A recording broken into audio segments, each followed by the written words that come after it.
Let's bring Maggie Haberman of the New York Times into the conversation. And Maggie, you've covered Donald Trump as a private citizen, as president, and now in his post-presidency. And Letitia James in that press conference essentially said the whole thing was a sham and the whole thing he values most. All those buildings, all those golf courses, all the entities that have the Trump name, usually in big gold letters on them. Right, John, it was a really sweeping, I don't want to use the word indictment because that's a legal term, but it was certainly a sweeping condemnation of Donald Trump's business practices over a very long period of time. And remember, he didn't just start engaging in these types of practices over the period of time she's talking about. He's been in business for a long time. And I think a key point of what she's saying here, John, is there were tangible things that people could see that looked real. And she's saying that he just, massively inflated the value to turn them into something else as he was either dealing with lenders or as he was dealing with banks and so forth.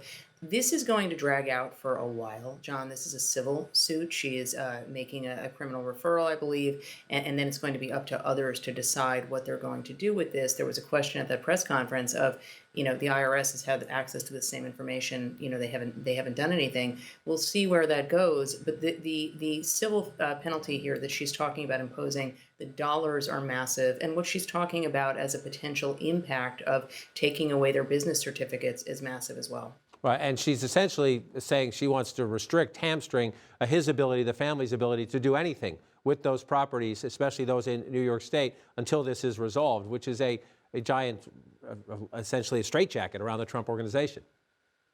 No, that's exactly right. I mean, they are essentially stuck now. This prohibits, he has moved to Florida. His children have moved to Florida. He has moved a bunch of his operations down there. The Trump organization is still located at Trump Tower. This really precludes him from anything, or she's hoping to, precludes him from anything else he might try to do and just keeps him still and in place. It keeps him from, doing additional deals. Now, John, realistically, I don't know how many additional deals were available to Donald Trump in New York, where he's a fairly unpopular figure in a lot of places, and he had always struggled in terms of, banks lending to him and so forth. But I do think this makes it harder for him to move, outside of New York. It really, really does put him in place. You know him better than most. You just wrote a great book about him.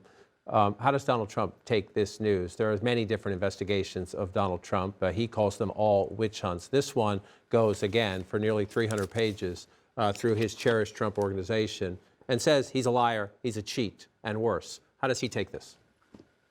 Not happily, John. I mean, Donald Trump has spent, decades trying to build up this image as a successful businessman, and has tried to prevent any effort to suggest otherwise. Tim O'Brien of Bloomberg, wrote a book in which he talked about this, and Donald Trump sued him and lost over his claims. So, this is something that he has tried to bat away for some time. There are many investigations into him. On the one hand, I heard some relief from some people around Trump that there's no criminal charge involved right here, related to this, although it's not clear to me how much jurisdiction that James actually would have over that.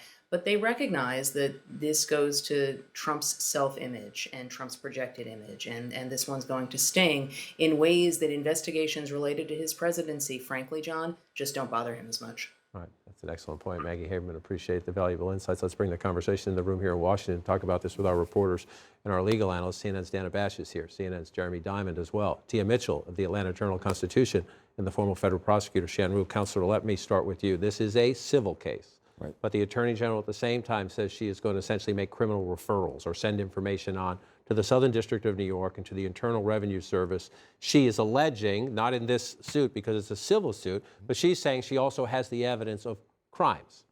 Right. And so the evidence that she has amassed for this suit, which was very hard fought to get it after a lot of litigation, would provide the basis for those criminal actions. Tax fraud, obviously, there's tax fraud going on here given the massive inflation of these values. And same thing for the Southern District. So she's giving them a very valuable head start on all this evidence that they've taken so long to gather. And that's what really strikes me about this complaint is how well documented it is. I mean, there are facts here that you can't spin your way out of. I mean, claiming that the penthouse, for example, is 3 times the square footage that it is, there's no way you can spin your way out of that. Yeah, square footage is something you can measure. He said it was 33,000 square feet. She says it was 11,000 square feet. Before I bring in the others, just on the idea of how this proceeds. You know, Donald Trump can delay.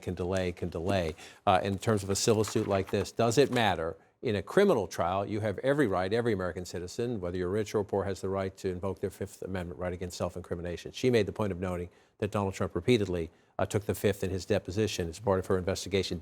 Is that a different context in a civil setting? You still have the right to invoke it. The difference in the civil setting is when you invoke it, the fact finder, judge, jury can draw an adverse inference against you.